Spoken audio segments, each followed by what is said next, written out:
Jadi yang pertama, Bapak Ibu sekalian, pelamar yang telah mengikuti seluruh tahapan seleksi P3K, ya, ternyata dia melebihi jumlah penetapan kebutuhan. Maka pelamar bisa diangkat menjadi paruh waktu. Jadi tidak perlu khawatir tidak lulus. Ya, tidak lulus. Nah, oleh sebab itu penting Bapak Ibu sekalian. Jadi kalau sekarang ini misalnya contohlah di Sangihe misalnya. Ada teman-teman, oh kami tidak ada R garis miring L gitu ya. Kami masuk R3. Kami kok ini kami nggak lulus. Tidak perlu khawatir. Dalam hal tadi, di sini dijelaskan pelamar yang telah mengikuti seleksi, tapi jumlah formasinya terbatas, dia tetap menjadi paruh waktu. Contohnya apa? Dia di posisi yang di pelamar tahap 1. Gitu ya. Kemudian, dalam hal pelamar merupakan pegawai yang terdaftar dalam database pegawai non-ASN pada BKN dan telah mengikuti seleksi CPNS tahun anggaran 2024, namun dia tidak lulus, maka dia bisa diangkat menjadi P3K paruh waktu. Jadi tidak harus mendaftar ke periode 2. Nah, mudah-mudahan teman-teman yang ngelar CPNS itu bisa tenang nih dengan posisi seperti ini. Gitu ya. Jadi teman-teman Pemda, ini sudah jelas bagi teman-teman yang melar. Maka selanjutnya dalam hal terdapat perubahan kebutuhan organisasi, penyesuaian kebutuhan dapat dilakukan pengusulan untuk nomor identitas ASN itu paling lama 3 bulan. Ya, 3 bulan. Jadi jelas ya Bapak Ibu sekalian bahwa kesempatannya itu bagi yang 1 dan 2 itu dia bisa berjalan.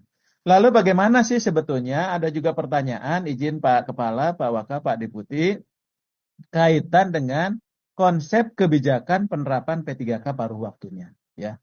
Nah, ini kita sudah membuat beberapa rumusan terkait dengan definisi paruh waktu. Definisi paruh waktu, ini Pak Kepala, ini ditengok Bu Menteri.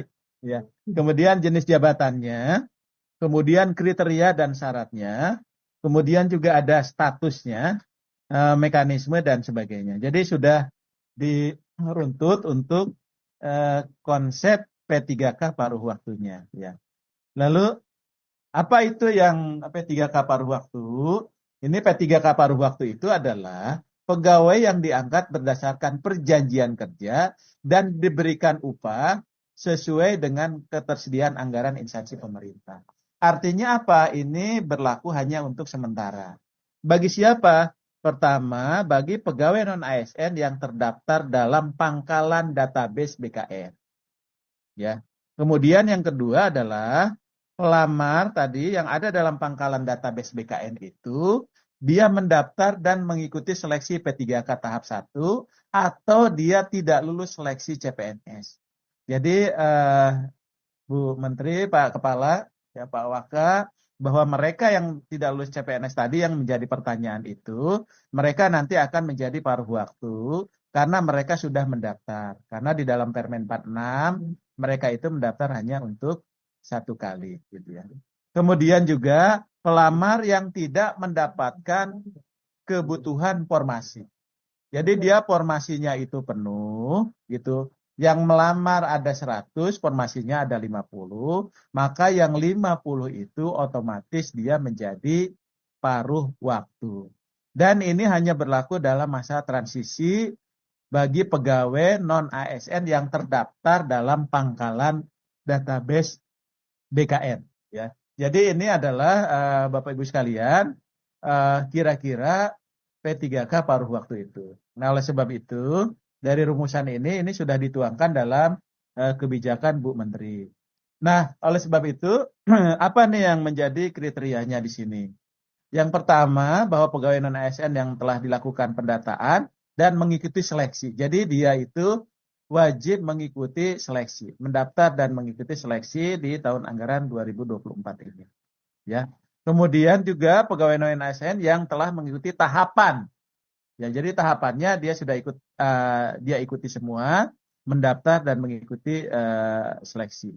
Kemudian juga pegawai non-ASN yang mendaftar pada pengadaan P3K namun tidak dapat formasi, Kemudian yang terakhir itu karena anggaran untuk membayarnya tidak terpenuhi, maka dialihkan menjadi P3K paruh waktu. Namun syaratnya ini penting, ada beberapa pertanyaan. Bagaimana kalau pegawai non-ASN dia tidak memiliki ijazah?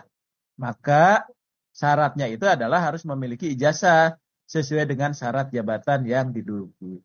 Nah, untuk ijazah ini nggak perlu khawatir Bapak Ibu sekalian, karena dari keputusan Bu Menteri itu menyebutkan ada 4 jabatan. Ya, yang ini bisa dilamar oleh seluruh kualifikasi pendidikan. Ya, jadi kalau yang tidak punya ijazah, maka dia tidak bisa mendaftar dan mengikuti seleksi P3K. Kenapa ijazah ini penting? Karena ijazah ini nanti sebagai dasar, pertama dasar pengangkatan, kedua dasar penggajian dia akan di golongan mana. Jadi kalau tidak ada ijazah, kita tidak memiliki dasar untuk itu. Kemudian syaratnya juga adalah terdata dalam database BKN, ya, dan memiliki tadi masa kerja 2 tahun, ya, pada saat seleksi ASN 2024. Jadi rata-rata kalau di dalam database BKN itu, maka dia seharusnya sudah memenuhi syarat. Dan yang ketiga itu adalah mendaftar dan telah mengikuti seleksi di tahun 2024. Nah, oleh sebab itu ada mekanismenya nanti bahwa usulan penetapan kebutuhan sebagai dasar pengajuan, ya, nomor identitas nomor identitas ASN kemarin yang kita sepakati itu ke BKN. Kemudian ada masa perjanjian kerja ditetapkan 1 tahun, itu yang dituangkan dalam perjanjian kerja sampai dengan diangkat menjadi P3K.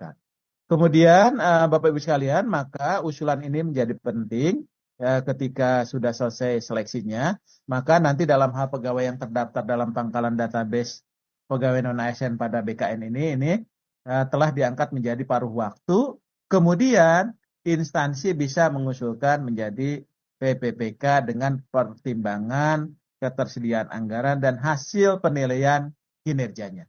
Ya. Jadi artinya nanti teman-teman tadi yang sudah menjadi paruh waktu itu bisa menjadi P3K tanpa melalui seleksi. Dan juga tidak lagi mengusulkan nomor identitas ASN, karena nomor identitas ASN-nya itu sudah melekat ketika dia menjadi P3K paruh waktu. Nah, oleh sebab itu, di sini kalau kita lihat berarti dia sudah ditetapkan sebagai pegawai, kemudian diberikan nomor identitas ASN, maka PPK itu tidak perlu lagi mengusulkan NIP, ya, nomor identitas ASN-nya, karena dia sudah melekat sebelumnya. Ya, jadi nanti Bu Menteri Pan-RB itu akan menetapkan rincian kebutuhannya di instansi pemerintahnya, kemudian nanti PPK itu bisa langsung menetapkan pengangkatan P3K-nya. Jadi artinya ini ada yang dipotong Bu Menteri tahapannya. Tahapannya ada dipotong, tidak ada 2 tahapan untuk usulan identitasnya NIP3K-nya, atau disebutnya kemarin itu Pak Kepala menyebut dengan nomor identitas ASN, itu tidak diperlukan lagi. Tadi ada 5 tahap menjadi 3 tahap. Karena sudah kita lekatkan dia di awal nomor induknya. Nah, oleh sebab itu nanti terkait dengan mekanisme kerjanya, nanti masing-masing instansi pemerintah, karena ini ada kontrak kerja, itu mengatur dalam perjanjian kerjanya. Ya. Kemudian dia akan menjalankan tugas jabatan sesuai ketentuan peraturan perundang-undangan. Berarti kalau dia paruh waktu guru, ya dia melaksanakan tugas-tugas sebagai guru. Sebagai tenaga kesehatan, dia pun akan melaksanakan tugas-tugas sebagaimana kementerian tugas-tugas di bidang kesehatan. Nah, oleh sebab itu maka tadi apa yang menjadi hak dan kewajiban P3K paruh waktu? Ya. Jadi paruh waktu itu berhak mendapatkan upah dan fasilitas lain sesuai peraturan perundang-undangan. Jadi dia akan mendapatkan mendapatkan penghasilan gitu ya, Bu, berapapun penghasilannya sesuai dengan kemampuannya gitu. Tapi boleh fasilitas, misalnya dia ada ikut rapat dan sebagainya, ketika ada dapat honor dan sebagainya, itu memungkinkan. Kemudian dari sisi kewajiban, karena dia juga merupakan ASN, maka dia akan mendapatkan tadi kewajiban-kewajiban itu.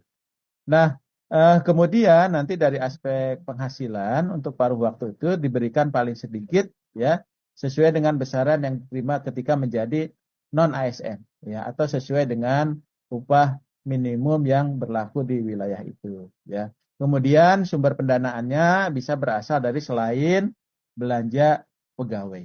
Nah, kemudian P3K paruh waktu juga itu harus memenuhi ketentuan terkait dengan disiplin ya sesuai dengan disiplin ASN. Nah, ini Bapak Ibu sekalian supaya dari awal pun dia sudah memahami bahwa mereka itu wajib ya memenuhi ketentuan tersebut ya. Nah, demikian barangkali Pak Kepala beberapa hal yang kami sampaikan kepada Bapak Ibu sekalian terkait dengan kebijakan kaitan dengan paruh waktu